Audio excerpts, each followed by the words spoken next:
باپ اور بیٹے اور روح القدس کے نام میں آمین۔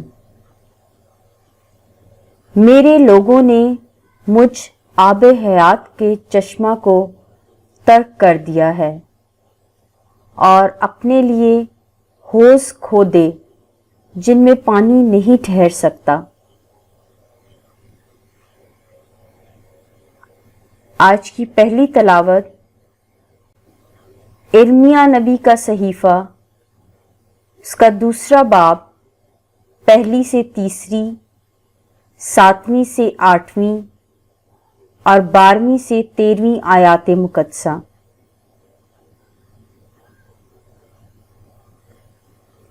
ایک دن خداوند مجھ سے ہم کلام ہوا اور کہا، جا اور یروشلم کے کانوں میں پکار کر کہہ کہ خداوند یوں فرماتا ہے، میں نے تیرے لڑکپن کی الفت اور تیرے بیاہ کی محبت کو یاد رکھا ہے۔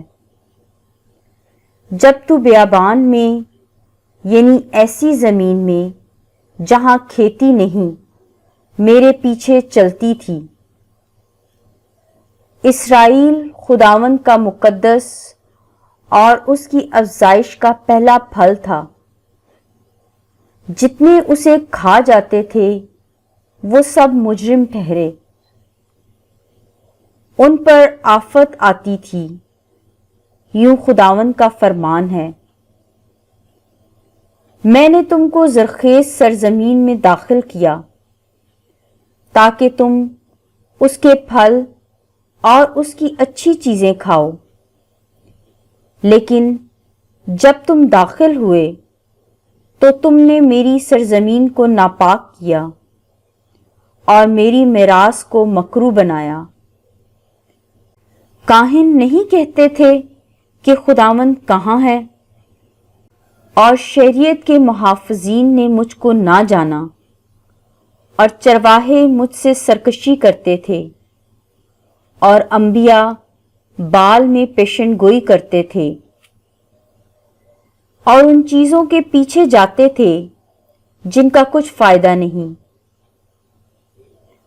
اے افلاک، اس بات پر تعجب کرو اور بشدت حیران ہو اور بہت مضطرب ہو، یوں خداوند کا فرمان ہے، کیونکہ میری امت نے دگنی شرارت کی، انہوں نے مجھ آب حیات کے چشمے کو ترک کیا اور انہوں نے اپنے لیے حوض کھودے، یعنی ٹوٹے ہوئے حوض جن میں پانی نہیں ٹھہر سکتا۔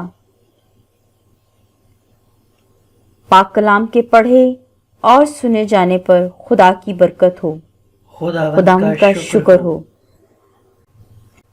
زبور 35، اس کی 6 سے 11 آیات مقدسہ۔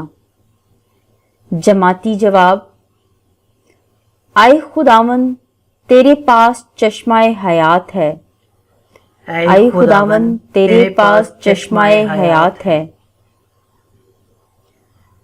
اے خداوند تیری رحمت آسمان تک اور تیری وفا بادلوں تک ہے، تیری صداقت عظیم پہاڑوں کی طرح ہے، تیری قضائیں بحر عمیق کی مانند ہیں۔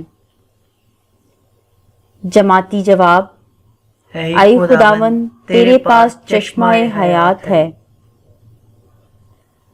اے خداوند تیرا کرم کیا ہی بیش بہا ہے۔ اے خدا، بنی نوع انسان تیرے پروں کے سائے کی پناہ لیتے ہیں، وہ تیرے گھر کے فیض سے آسودہ ہوتے ہیں، تو ان کو اپنی خوشنودی کی نہر میں سے پلاتا ہے۔ جماعتی جواب، اے خداوند تیرے پاس چشمہ حیات ہے، کیونکہ تیرے پاس چشمہ حیات ہے اور ہم تیرے نور میں روشنی دیکھتے ہیں۔ تو اپنے پہچاننے والوں پر اپنی رحمت اور راست دلوں پر اپنی صداقت ظاہر کر۔